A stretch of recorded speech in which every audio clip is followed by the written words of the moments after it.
Welcome on in to the Utah Blockcast. I'm Steve Bartle, Utah Insider for KSL Sports. Fellas joining me tonight, Cam Beck, Tyson Mall.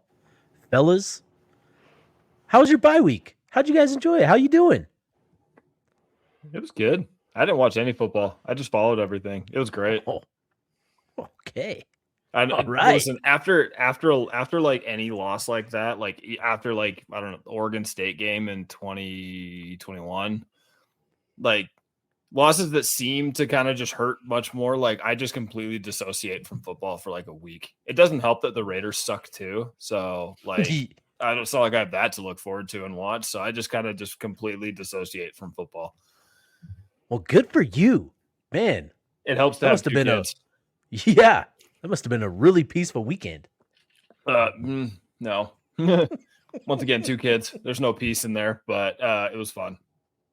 It was fun. Just can spend time with them. Good, man. That's good. That's what it's about, right? Yeah. Getting a little time with the family. Exactly. We all need a little bit of that. A little bit more of that, even. Did you, Steve? Did you say you were the Utah Insider? Are you that, like, from Reddit? Oh, that's you. Oh man, don't, dude. No. Kidding. Oh, dude, come on, no. The great weekend. I think, like, honestly, ideal college football weekend. Like for to have that kind of a weekend on the bye week is perfect. It's perfect timing. I mean, yeah, not having to stress about your own team, not having to a great way to kind of shake off the feelings from the week before. Yeah, there's nothing kind of, shakes off a frustrating loss more than seeing much more frustrating losses happen to other teams. Historically frustrating losses in some cases. Do you see that, like, the last time Vandy beat Alabama, Jimmy Carter was president? Yeah, dude. A lot's changed. Who recently turned 100 years old. Vanderbilt beat Alabama. Dude, he looks, man, he's holding on by a thread. All respect to you till President Carter. I think I saw somebody posted like pictures like the last time Vandy beat Alabama of Jimmy Carter, and then the picture from like over the weekend when he like looks like Weekend at Bernie's. Like I don't even think he's alive. It's like an apple that's been sitting out for a month. It's just, man. The before and after, just dang. That's time, man. But hey, that's what it takes to get Vanderbilt the first win over Alabama in some, would you say, Cam, 60 years? 60 matchups? I mean, I guess it was 1980. I think it was like 84 or something like that. 84. Last time Vandy. So yeah, was that what it was? Years. Yeah, 40 years 40 on years. The dot almost. Holy pretty wild. Yeah, I also saw somebody on Twitter saying, like, because Vandy tore down the goalposts and they were walking it down Broadway and ended up in the river like 3 miles down the road. And I saw somebody saying, like who, enough of this, like, don't act like there's this act like you've been there before, like, mentality that you see people saying, and they're just like, man, that's dumb. Like that's like nobody's ever had fun acting like they've been somewhere before, No, like, dude. It's just like how you, and also it's just like you haven't, like, none of those kids' parents cheered for Vandy and saw them beat Alabama. Like, no, just what an awesome moment. And it's like to go down like one of the, essentially, like, imagine someone carrying goalposts down the strip. Down the Las Vegas Strip. That's exactly what it is.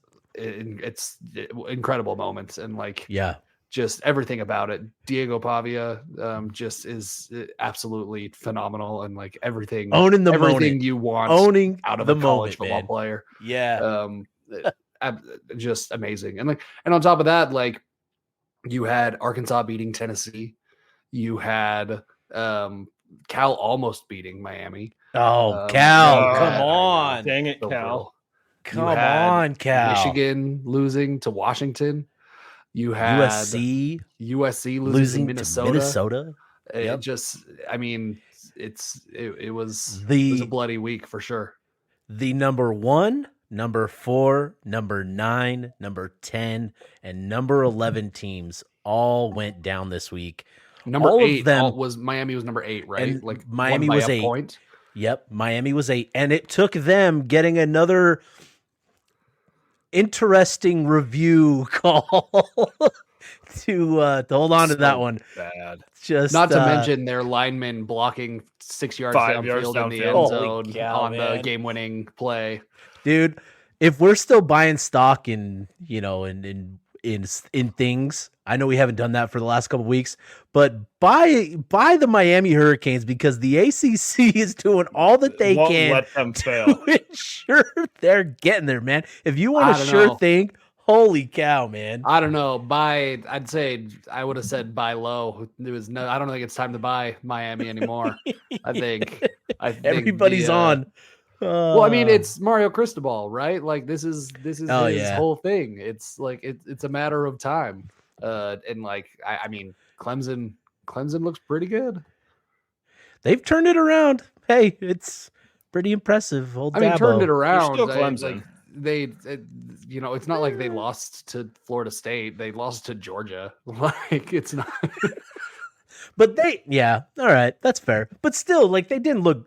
They looked. They look bad. Yeah, they did not look looked very horrible. good against Georgia. Not one of those moments where it's like when you try to do the math, like the mental math between all these games, and you're like, okay, so Georgia beat Clemson by 30, and then Alabama did what they did to Georgia before, obviously, the comeback. But like at halftime of that game, you're just like, Clemson's beating everyone in their conference by 1 million. Like, how bad is the ACC? And yeah, I mean, I think that's still probably a fair thing to ask right now. It's like other than Clemson and Miami, like how bad is the ACC? Yeah, it's pretty bad. Man, yeah, just a crazy weekend of college football, and like you guys were saying, right? It's just did not anticipate this sort of action on a week like this on Utah's bye, but it came at a perfect time, and I think perfectly too. Just the fact that all of those ranked teams lost to unranked teams, except for Missouri, but Texas A&M has been borderline top 25 all season, but they got whooped. They were 25, right? Yeah, they were 25. And so it's, just considering what Utah went through the previous week, dropping a game to Arizona at home. And then, it felt like all hell, just the bottom fell out.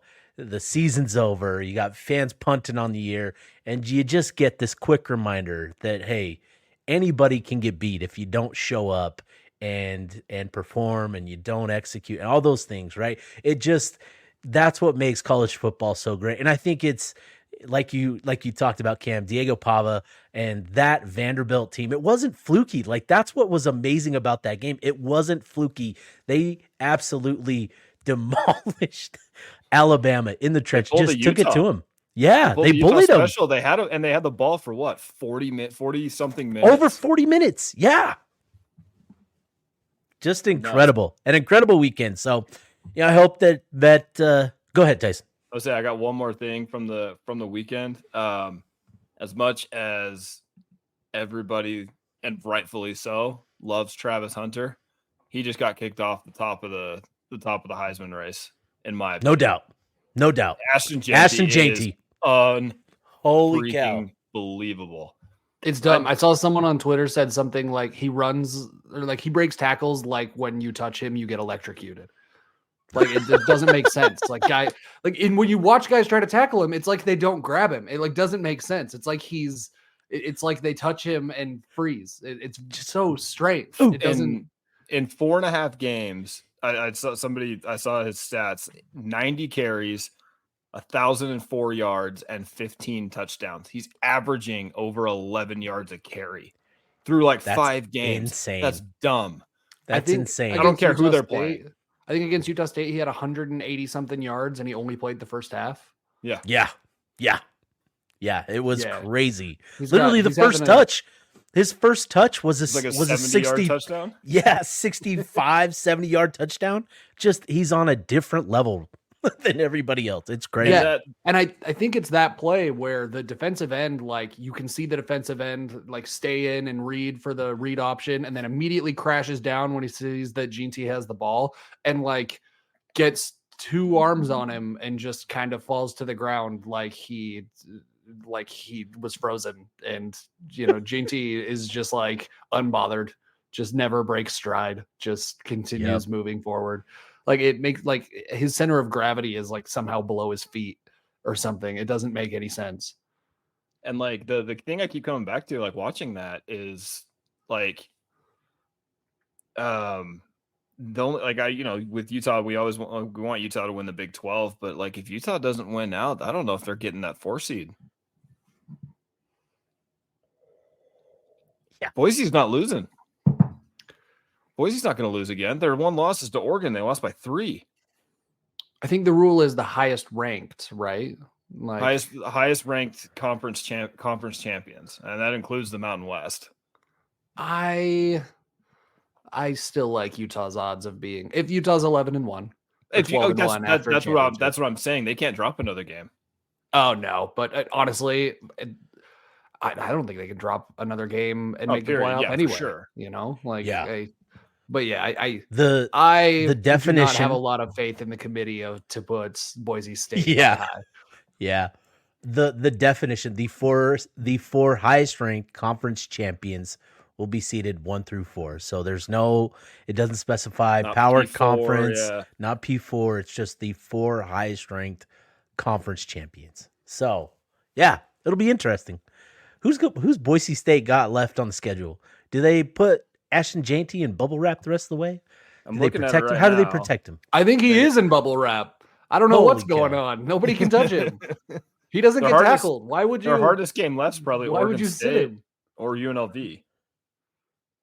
Ooh, those are going to be some good games. Ooh, those will be some good games. Here we are talking about Mountain West Conference football. Man, great weekend of football. Hope everybody enjoyed it. You guys ready to Yay. You guys ready for some pain? Oh God.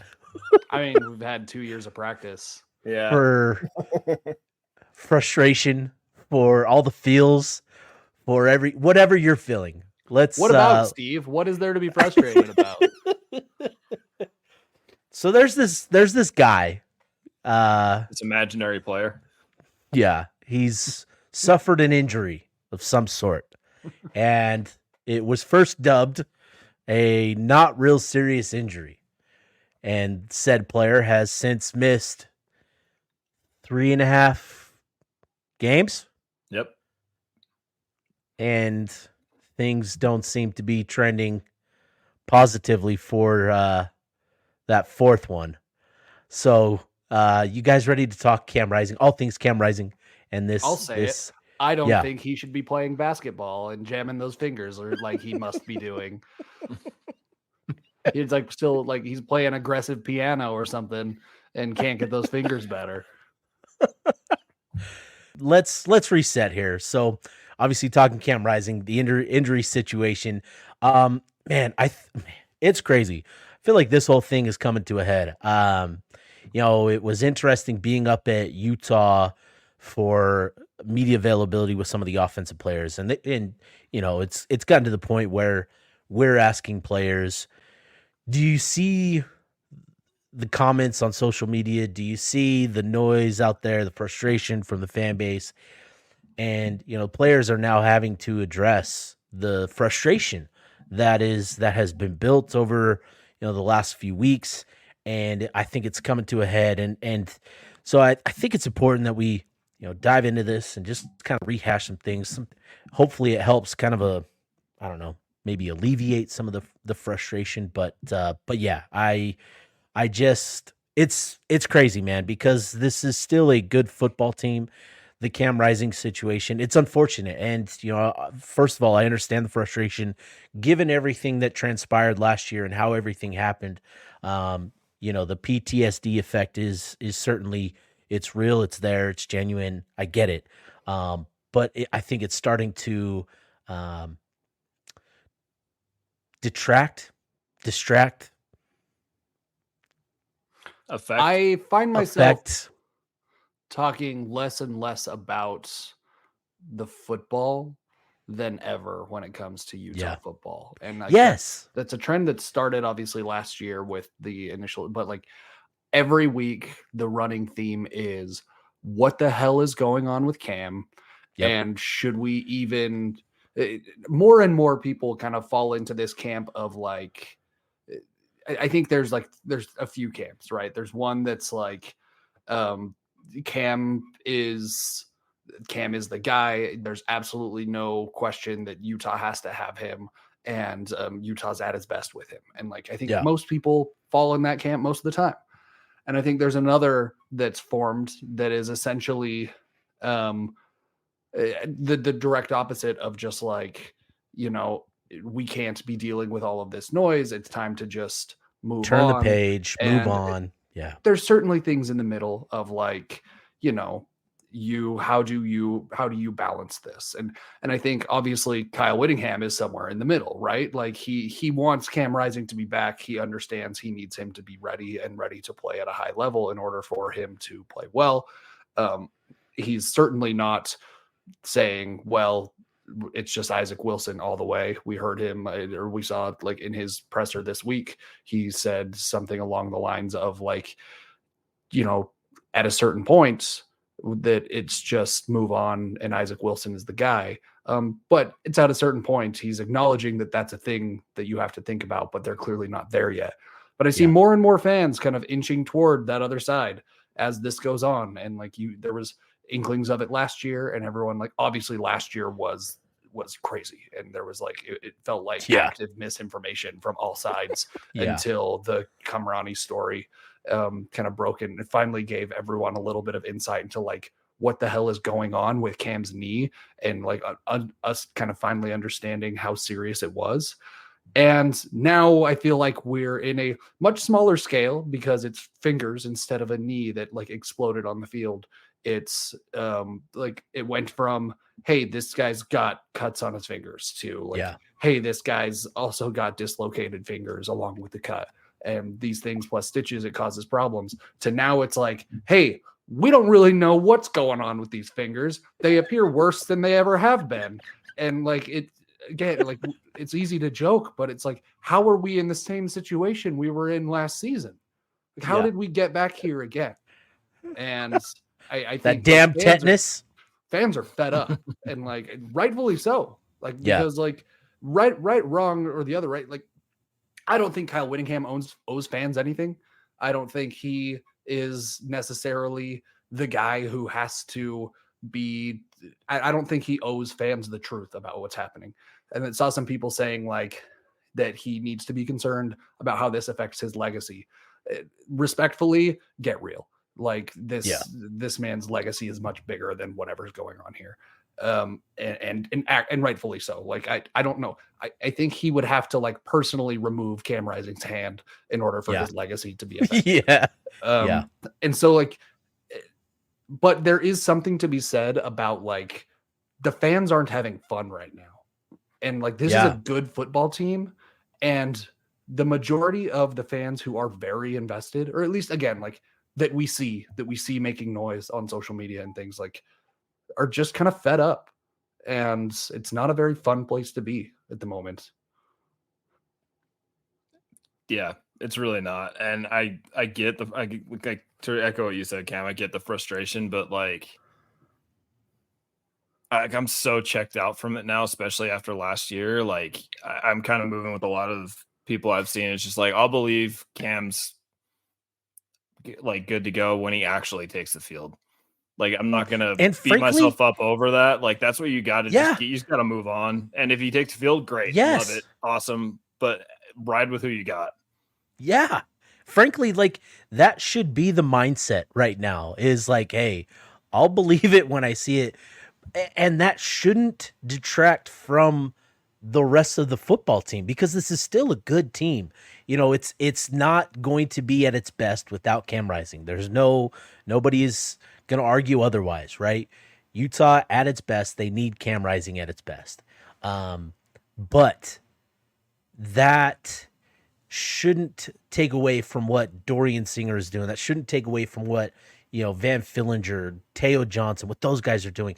This is still a team that is worth rooting for, that is worth getting behind and and cheering on. Like, there's still a lot of good things happening, but because there's such this gloomy cloud over the football program with this Cam Rising situation, injury situation, it's tough and it's overwhelming. And like you said, Cam, it really has taken away from everything Utah football. It's so hard, being it's not so hard, but it's, going to the press conference. It's literally every question is about Cam Rising, and it just has taken away so much of the air in the room.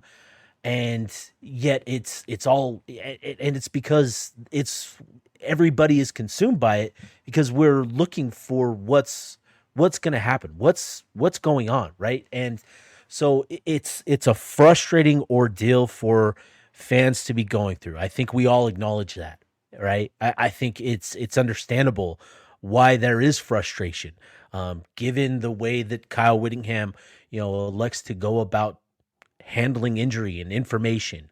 But I'll be honest, being there at the press conference today, and asking the questions and getting some of the responses, beyond him sharing injury and medical details, which he will never do, I thought this was the most upfront and honest Kyle Whittingham we've seen with this situation, maybe ever. The fact that he acknowledged that, yeah, there could be a point where we do have to turn it over to Isaac and just say, you're the future, we're turning the page. I think that was really indicative of him wanting to be honest and upfront about this situation. It's been interesting how this has devolved from a not so serious injury where, we're talking about a laceration, and I tweeted that out the day of the game, and then I adjusted my tweet. I edited my tweet to remove that it was a deep laceration, because just heard a couple different things. And Tyson, I was talking with you as part of that as well. And it turns out that there was a dislocated finger and a deep laceration. So the laceration stitches are out, like that's fine. But it sounds like the dislocated aspect of the finger is where we're kind of getting hung up with his return. I haven't, and so it's changed over the last couple weeks with how Whittingham has talked about it, right? It went from, he's got the medical clearance, he's game time decision. All of a sudden now we're waiting on the go ahead medical clearance for the Arizona State game. So what changed? And it hasn't been talked about. We can't, I can't go out and report it because I can't confirm it, but just, we've heard things. And you go back to the Arizona week, that's when he started wearing the molded cast, right?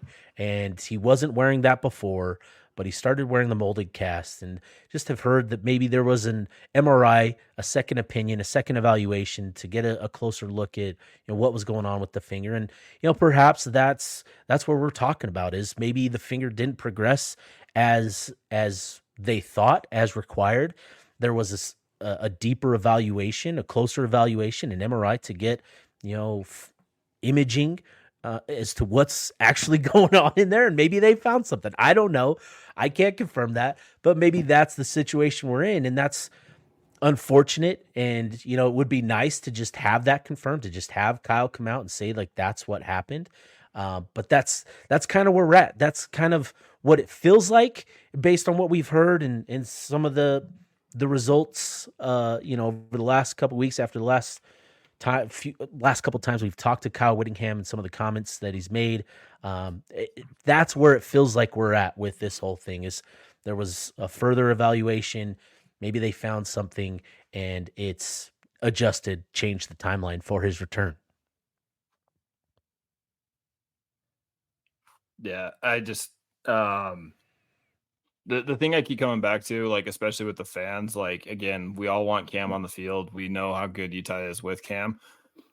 I think the difference between last year and this year is the guy who's currently throwing the ball when Cam's not in is the guy who's going to be the guy for the next 2, maybe 3 years, depending on how he pans out. Like, this isn't a stopgap backup who's not going to be the guy next year. Like, this is who you are going to be screaming for years to come. Like, I don't like you got to get behind that guy who's going to be the face of the team for the next 2 to 3 years. Like, I think that's the big difference between last year and this year, and where I kind of get hung up on how the fans are reacting. Like, I get it, how much we all love Cam and how good Utah is with him. But again, Isaac's the guy going forward. Like, how are you not just throwing everything you have behind the guy who's going to be the face of the team for the next few years?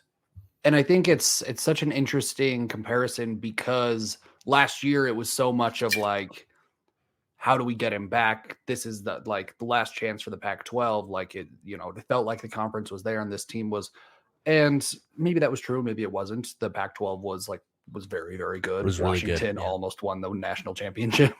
And so like in hindsight, maybe, last year really wasn't the year, but it felt like it. And there was a lot of optimism going into the season. And as the season drug on, it turned into, well, next year then. Just get healthy or whatever. This year is make whatever you can from this year. And then now it's all about next year. Who's going to be back next year?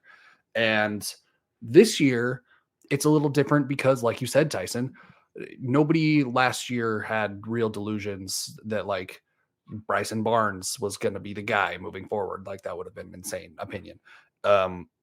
With Cam coming back, he was the guy, and you were hoping for, Brandon Rose, whoever.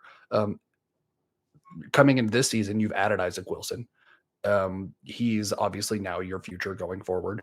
And I think everyone's just come to the opinion of like, we're not doing this again. Like, Cam, you don't come back soon. Happy trails, brother. Like, because at a certain point, it's just like, we're not doing this next season.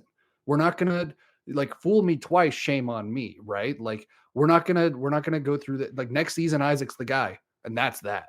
So like, if you want to play for Utah football, find your way on the field this season. And again, he's injured. I'm not saying he's not. I would never make a claim otherwise. Like, I think his injury is perfectly legitimate, but the fact remains that it's just like, again, we heard Whittingham allude to it, mentioned on the podcast last week. There comes a point in this season, if Utah drops another game, depending on when that is and kind of how long the season goes, if Utah drops 2 more games, once you're kind of out of the Big 12 race, for lack of a better term, Cam Rising has outlived his usefulness at Utah football. And it's just like, you have to move on. It doesn't matter if he's healthy. And I think there's a unfortunate and real reality that Cam Rising has played his last snap for Utah football. And whether that's true or not will be seen, but it's entirely possible that we've seen Cam Rising play his last snap for Utah, because again, if this team is so much better with him, they're good without him, but they can lose. They could lose on Friday without him. Arizona State in Arizona, like at Arizona State, that's not an easy game to win on a Friday night. Weird things happen in the deserts at night on weekdays. Like, Utah could easily lose that game. There's a couple other games on the schedule Utah could easily lose. You drop 2 more games. Why would you play Cam at that point?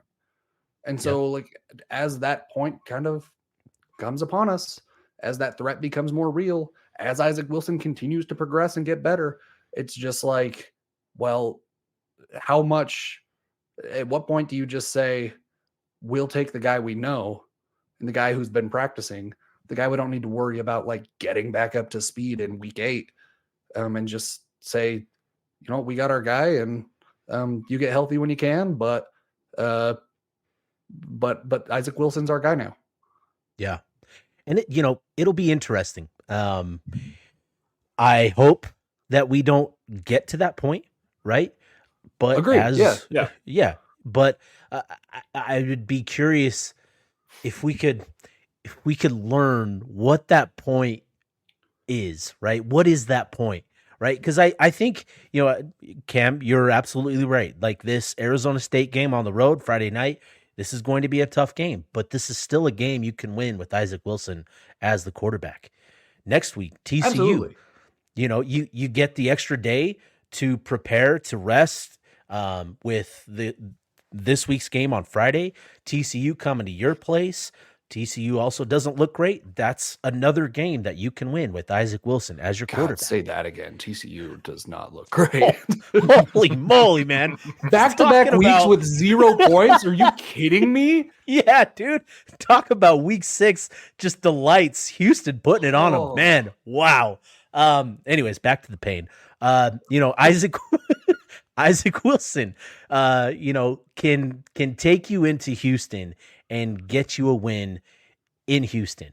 Right. So I think, God forbid, right, if you have to go the next 3 games without Cam Rising, I still think you can go 3-0 over these next 3 games. It's going to be difficult, right? Your margin for error is much smaller than it is with Cam, but I think you can still get those wins. So then what does that, where is this point that we're talking about? And, it really comes down to me is if he's not back by that BYU game, like, cool, that's the game I'm looking at, right? If he's not back by then, and maybe, and let me clean it up. If he's not back by BYU and you lose that game, it's Isaac Wilson the rest of the way. I don't think it matters without a doubt. If he's not back by BYU and you win that game, at a certain point, it's just like, hey man, we're doing fine. Gotten this far. That's a good point too. This guy, this Isaac Wilson kid is pretty good. Like if you're 8-1 after the BYU game, and then Cam is healthy, why are you taking your hot hand out? Like I think obviously you've dropped a game, but like there's reason to believe Isaac would also be progressing through those games. Like he's gotten better every game. It didn't feel like it in this Arizona game, but that was his best game. He made some mistakes that cost him during the game, but like he is getting better week to week. If that continues, like there's no reason to think by the BYU game, you're looking at stat lines and going like, yeah, Cam knows this offense, but the numbers are here. That's what I was going to say. I think one of the we all want to talk about like, what if Cam doesn't get back by this game or this game? When do you turn the reins over to Isaac? What if Isaac just takes him? Like there's a distinct, there's a possibility that, this Friday, Isaac goes out, lights ASU up, comes back the next week, lights TCU up. You take it away from him. TCU and Houston are both bad football teams, frankly. Like you should win those games comfortably. You should. What if Isaac throws for 300 yards in both of those games? You're not going to be playing TCU and Houston in November. But I mean, you're going to be playing more difficult teams, right? Like this is so, oh man. But I mean, how do you go to your, because again, like I don't want to project my own feelings onto the football team too, but to your point, Steve, like the players have said, and like the videos you posted on Twitter earlier today, like they see it, they are feeling it. Like you think we're frustrated, they are much more frustrated. I guarantee you. Like they might understand some context better, but like they're the ones actually putting it out there on the field. Like if there is even a shred of like, kind of doubt in Cam Rising that we're feeling, I promise you it's there. Like they're still players, they're still kids. Like if ever that flips to Isaac Wilson, now you've got to go tell these players like, hey, I know you've all been through this emotional thing over the past 2 years, but we're going back to this guy after you're 8-1, the guy who got you here. Like, I don't know. I don't know the locker room. I would never pretend to, but like those are real things you have to consider. And like you mentioned, like it doesn't take away from the things that Dorian Singer and everyone is doing. Or like earlier in the pod, you mentioned like, yeah, Cam's out, but look what all these other guys are doing. I almost made a joke, but like, did Cam throw the ball to Dorian Singer? I don't remember him having a completion to Dorian. Like, as far as I'm concerned, Cam being out Dorian is great for thriving. Dorian Singer. Yeah. Oh man, what a difficult situation. Because still, like Cam, that experience that he has, it's so valuable, right? And I'm genuinely like, this is a difficult situation because, there is a very real possibility that Isaac does get better and cleans up the mistakes and really starts to come on down the stretch. There's also a scenario where he doesn't, right? And, if he doesn't, then it's obvious that you need Cam back. Yeah. But, if he continues to progress, man, that's a real hairy situation, sticky situation, a real, man, not a situation I would want to be in, making that decision. But still, like, oh, man, what? Oh, man, I don't even know. I think that kind of going back to Whittingham and some of the things he said today, Kyle Whittingham is very good with the press, whether you want to believe it or not. He has been doing this a very long time. He's very good at saying exactly what he wants to say and nothing more. He said, like we already mentioned, at a certain point, you have to start thinking about, like, at a certain point, Isaac is just the guy moving forward. I don't think he says those types of things lightly, because he just doesn't.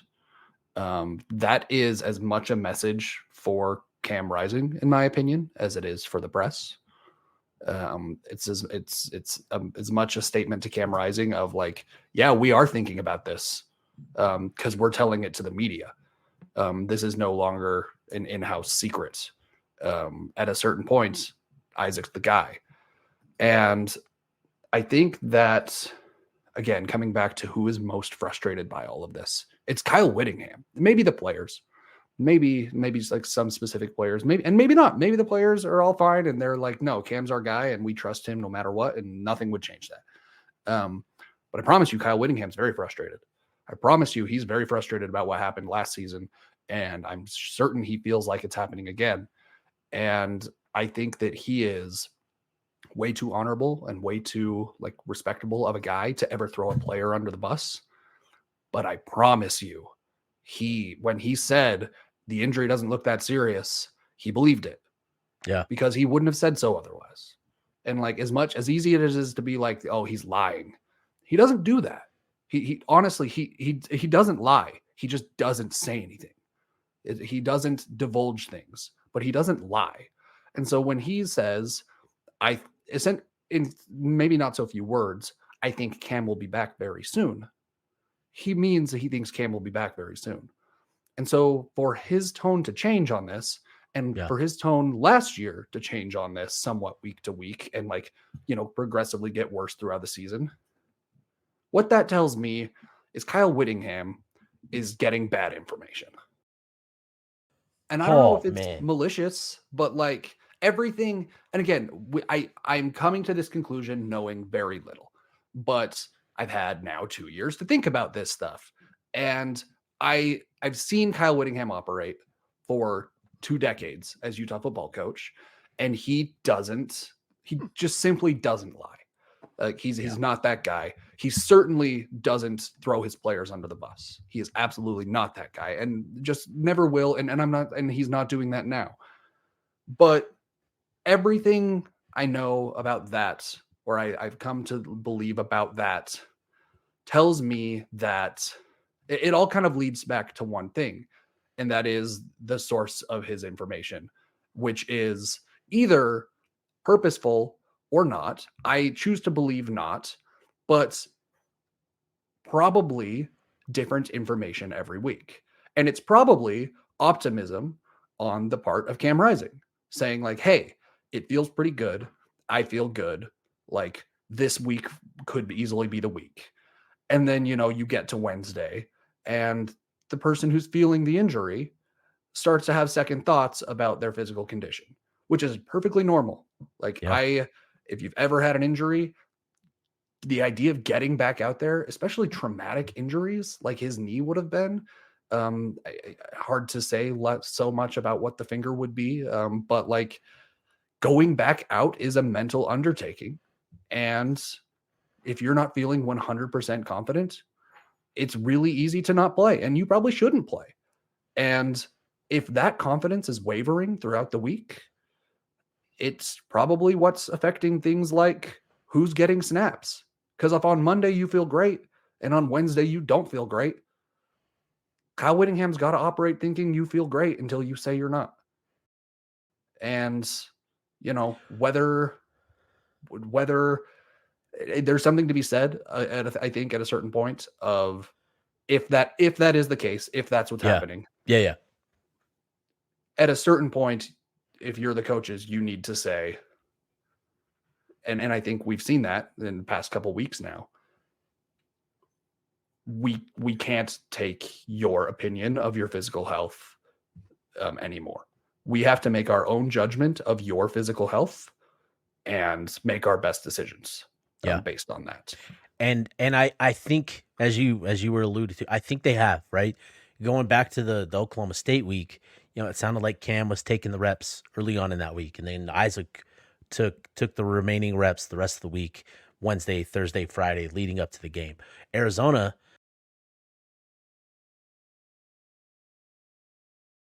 he supposedly had, the evaluation, was put into the molded cast.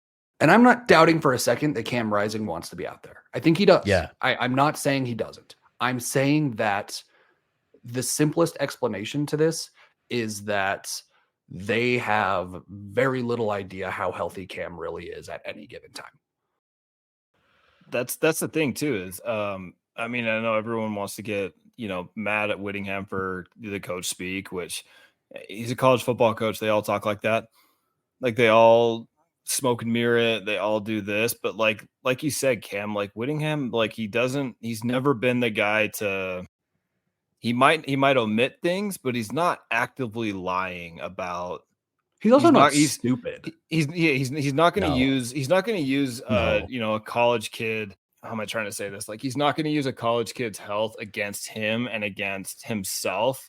He might omit things to, like you said, try and get a competitive edge, like, and maybe, but he's not going to outright say, oh no, someone's healthy when they're not. The only source of information Kyle has in this whole situation, with any situation, is the player. You do not get any information. You can't get any information for all the stuff we want to talk about, HIPAA and all this stuff. When people like report season-ending injuries, Kyle can't go to Cam's surgeon and say, hey, how's Cam's knee doing? That's a HIPAA violation. The only person who can give the okay to give Kyle Whittingham information is Cam Rising or whoever ex-player is hurt. So that's his one source of information. So and whatever he's saying, that's the source it's coming from. Kyle is not talking to Cam's doctor. Full stop. Yeah, Kyle is talking to Cam Rising. He can't. The thing I keep coming back to, and I read Camerani's article again today because it was just on my mind. I went to look at it. If you like, the one line that jumps out at me is in that article. He says Cam Rising gave permission for us to talk to the doctor. It is not, we went and talked to Cam's doctor. It was Cam Rising gave his permission for us to have this interview. Right. That's the line you got to look at in Camerani's article, because the only person who gives any okay for the doctor to give any information to reporters, to his own coaches, to his own family is Cam Rising. Like that's caught that like that. And again, like you said, Cam, maybe, maybe it's not malicious. Like Cam might have felt good, and then it regresses, or then injuries suck. Yeah, Cam's not a doctor. I've had plenty. I've had plenty where I thought I could go and I couldn't. Football's hard. Like, it's ridiculously hard. Playing football when you're not best sport healthy ever, but it sucks when you're playing. is just frankly dumb. Like it would be, and like you don't want him to play if he's not healthy. And again, I fully believe he's not healthy. But this whole saga of will he, won't he, to me screams of like, no one really has any idea what his health situation is day to day. And I'm getting the impression as an outside observer that the coaching staff is saying, we just can't take your word for it anymore. we have to move on as though the same thing that we're saying fans need to do is just like, we have to move on as though you are not playing until you are absolutely playing. With the original diagnosis, right? The dislocation, just a quick Google search. Typical recovery timelines are 3 to 6 weeks. Arizona State is week 5 since the injury. And so we're still in with that general recovery timeline, right? And that's something that we also just need to accept as well, I think. I think that's a really good point, and like something that we haven't really talked enough about, or at least like not openly, is that like we are all, and when I say we are all, I mean Utah fans, we are all traumatized from last season. Yeah. And like it sounds silly to say that, but like because trauma is a real thing that's serious for a lot of people in things that actually matter that aren't about college football. But I think it's a real thing that's happening to this fan base right now. And I think when that happens, when we had kind of that response of, oh my God, here we go again with this Cam Rising stuff, it then became unrealistic expectations for his return. And part of that is like, nobody really knows what the injury is. Like if his fingers are cut or jammed, like that doesn't seem that serious. If there's something worse going on, if there's ligament damage or something in his fingers, like again, we will never know. And it doesn't sound like maybe until an MRI was done after Oklahoma State, anybody really knew. But if we are being unfair to Cam Rising because we are expecting him to come back when his timetable should be 6 weeks or more, and after 2 weeks we're like, get your ass on the field, there's games to win, that's on us as well. But like again, comes back to like, we can't know that if these types of things aren't being told to us as fans. And after the year of this that we've had, I think there's a certain amount of like of check that we need to give ourselves in the sense of like, yeah, it could be much worse than we realize. And like, we didn't know that until the MRI. Now it begs the question, why are we waiting 3 weeks to get Cam's hand in an MRI to see if there's ligament damage? That's my thought. And those are the things to me where I'm like, again, I'm 100% speculating, but is it a thing of Cam being very tough, wanting to get back on the field so bad that it's just like, hey, it's just cut and jammed, things are fine. And then the swelling goes down and the stitches come out and it's like, hey, actually this thing isn't better.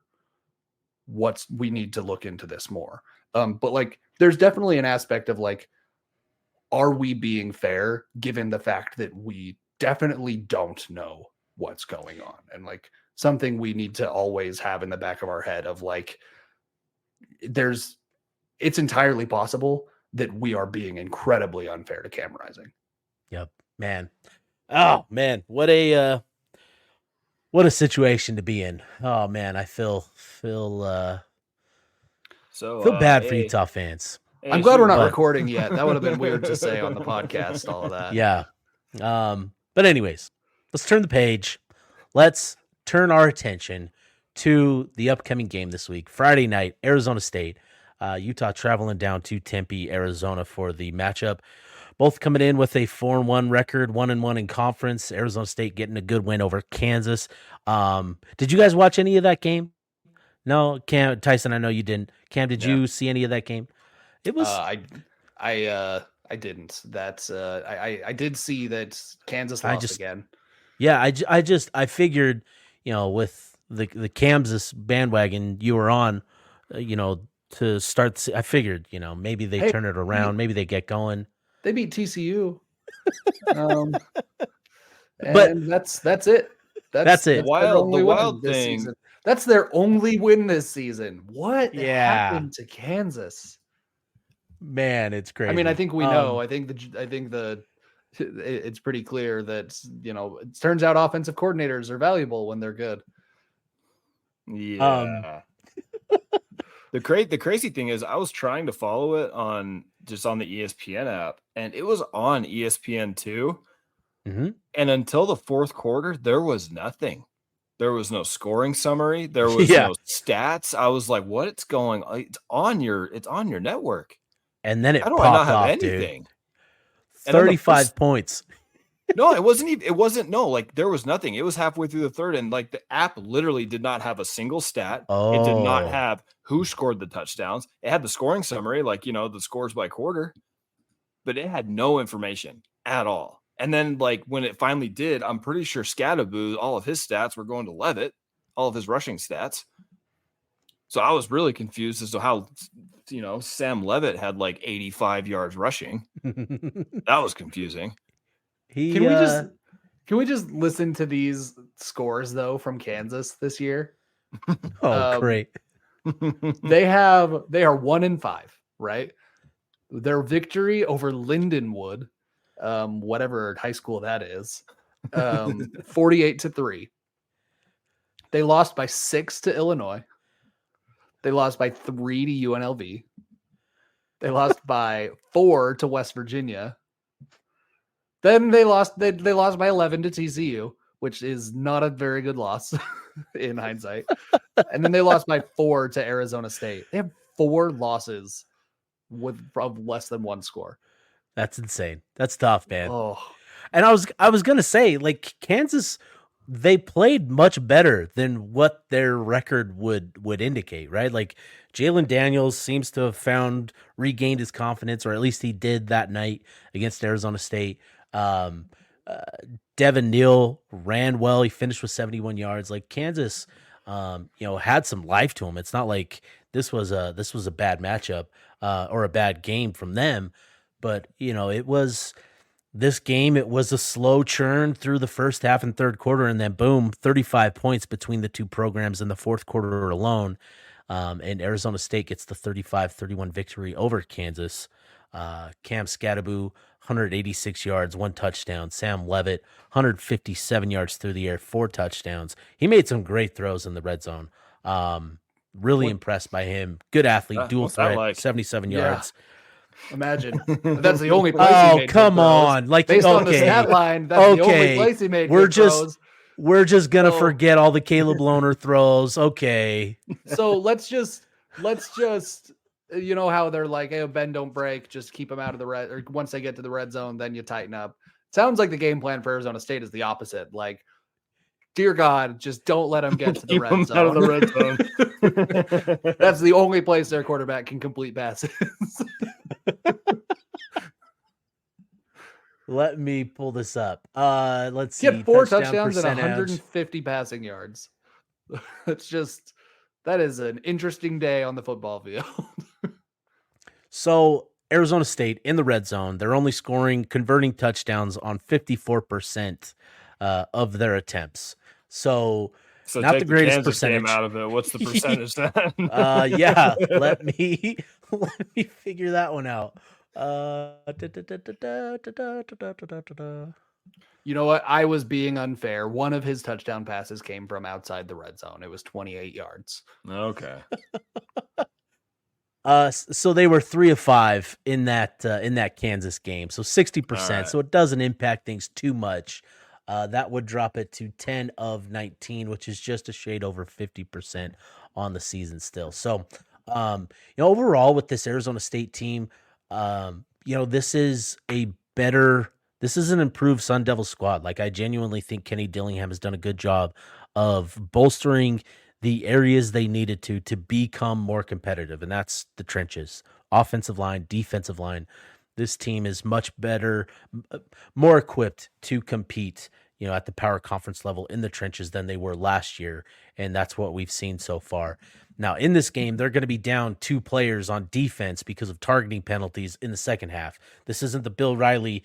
He got Alakai Gilman. He got the targeting at the end of the first, and he's out. These guys, the targeting calls happen in the second half, so they'll be out the first half of this game.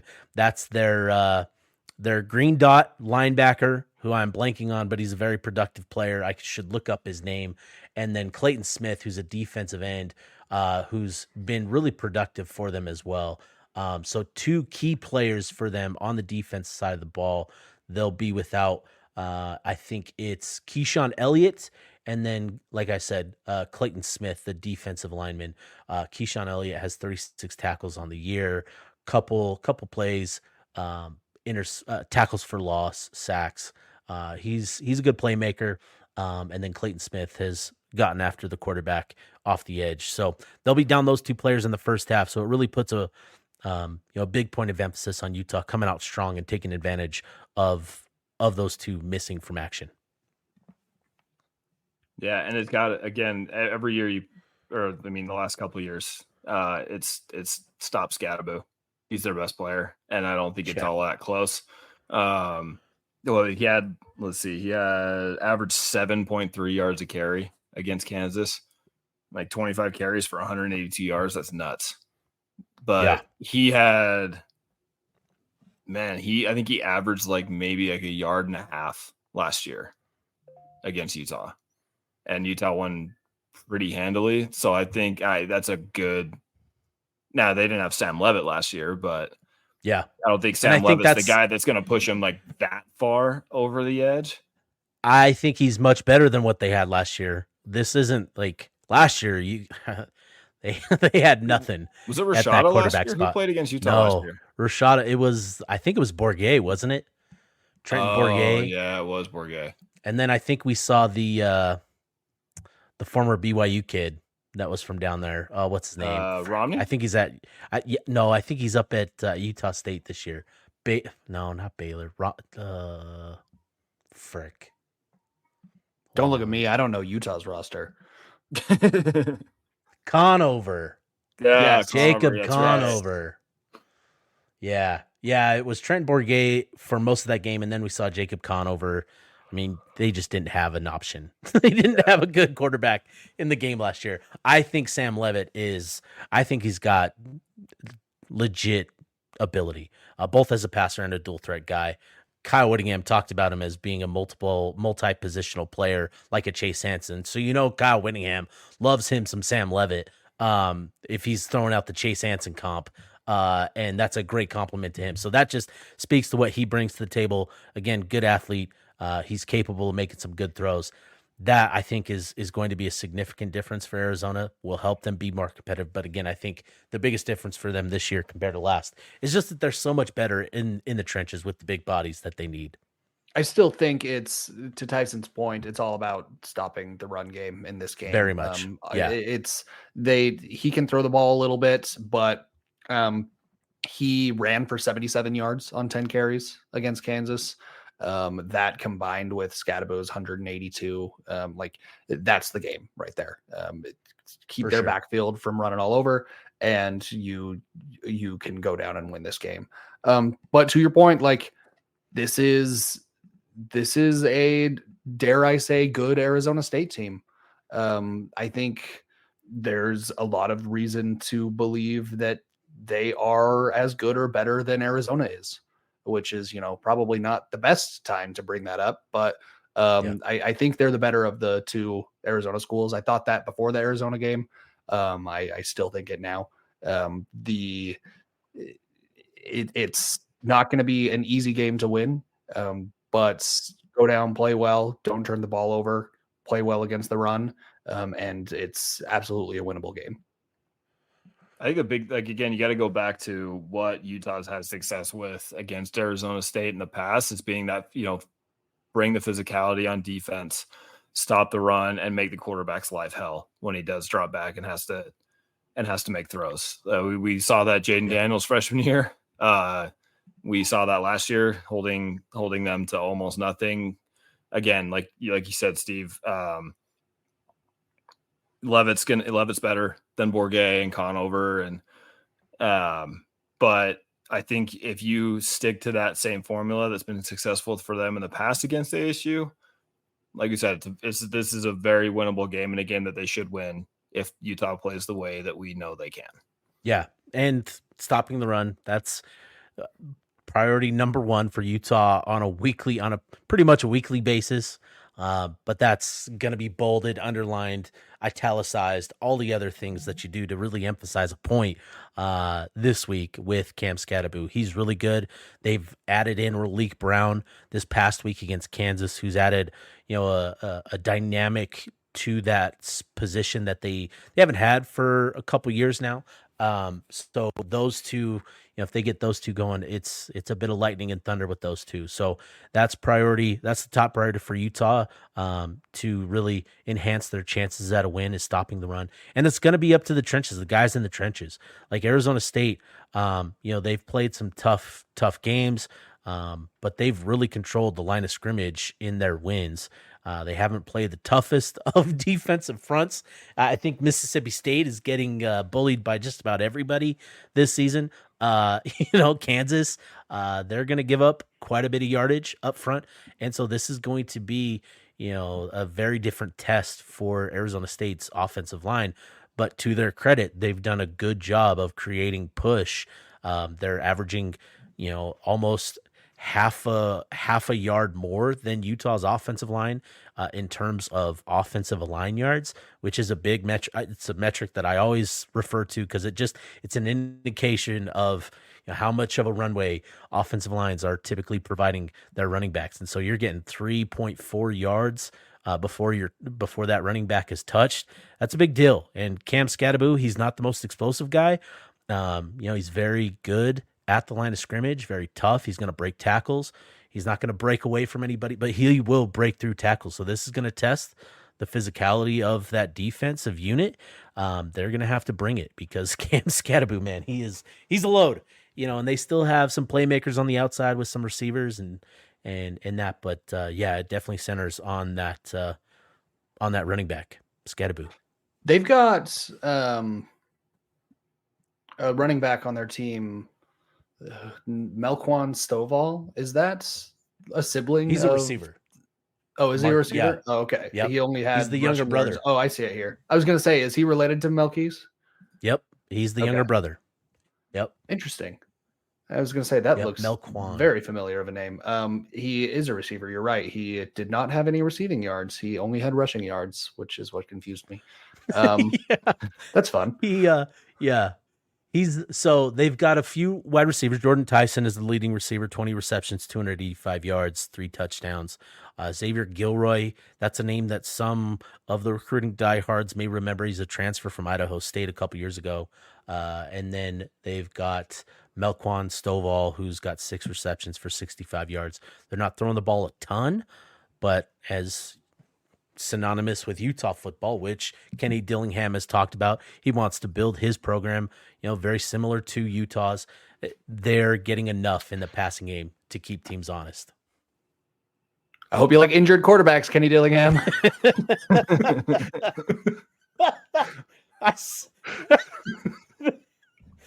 I should have. I saw it coming. The way you leaned into the camera, I knew it was coming. Oh, I knew it. Oh, that was great. Do you remember when Utah had? Anyway, we don't have to. It feels like quarterback injuries are not even a new thing for Utah. It's just a thing. They're not. They're just at their peak. They've just gotten worse and worse over time. And we briefly didn't have any for 2 years, and Utah was incredible. Won a couple conference championships, and then we were like, all right, where were we?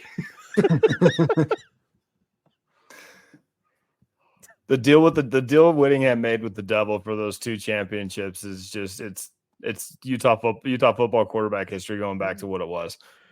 Oh no! Come on! No, I'm kidding. We crawled out of that hole. Come on. But offensively, this will be the offense is going to have his work cut out for him. Just like I said, Kenny Dillingham wants to build his program in the same way that Utah has, and they've got a defense that's performing pretty well. It's pretty stingy. They're giving up less than 3 yards a carry on the ground, so that's better than Utah has, which I think they're giving up 3.6 yards per carry. You can move the ball through the air. They're 5th in the Big 12 in total yards allowed, and I think they're about the same in the same general area, the middle of the conference in terms of points allowed. So this is This is like big brother versus little brother. And so this is going to be a test. Like Utah's got to come in, like we were talking about. This is a game that, they're going to have to earn this victory. This isn't going to be an easy one. They've got to come into Tempe and earn it for sure. I mean, they left 31 points to Kansas at home. That's a good point. That's not great. That's a good point. Since we're talking about Kansas again, can we talk about the end of Kansas's schedule and how bad this could get for them? Oh my God. I have been on the Kansas schedule page for 20 minutes wanting to come back to this. All right. Remember that they're 5-1. Just looks for his opening. They play Houston next. They're on a one bye. 1-5. 1-5. 1-5. Excuse me. 5 losses, 1 5 win. losses. Yes. We're counting losses in this game, not wins. Tell me how many losses they have coming up to close their season. Houston. That's a win. Kansas State. Oh, man. Loss. That's a loss. Iowa State. Loss. BYU. Win. Colorado. Loss. Loss. Baylor. Dude. Like, tell me they win more than one of those games. There's a chance they don't. Kansas State, Iowa State, BYU, Colorado is not bad anymore, folks. I don't know what to tell you. Like they might They're not be frauds. great, but that's a good football team right now. They're still frauds. I don't think they'll make a bowl game. Don't get me wrong. But they'll beat Kansas week 12. Or 13, whatever it is. I am reveling in, as bad as things are for Utah right now, I'm reveling in the fact that Kansas fans before the season were like, we have the easiest path to the Big 12. We're gonna win this damn thing. And it's just like, well, or you're gonna win, or you're gonna win 3 games. Not happen. Yeah. Just incredible. The about face. Just incredible. So Utah fans will always have Kansas, is what I'm saying. All right. Well, any other final thoughts on Arizona State or Kansas? It's another thing about Kansas. Just say it's a great week to go 5-1. That's all I got. Yes, it is, Tyson. Yes, it is. And yeah, Isaac Wilson, lead the team to that 5th win. Please, will you? Just do it. Just do it. He will. Let Wilson 5th. 5th win. 5th. LWF, baby.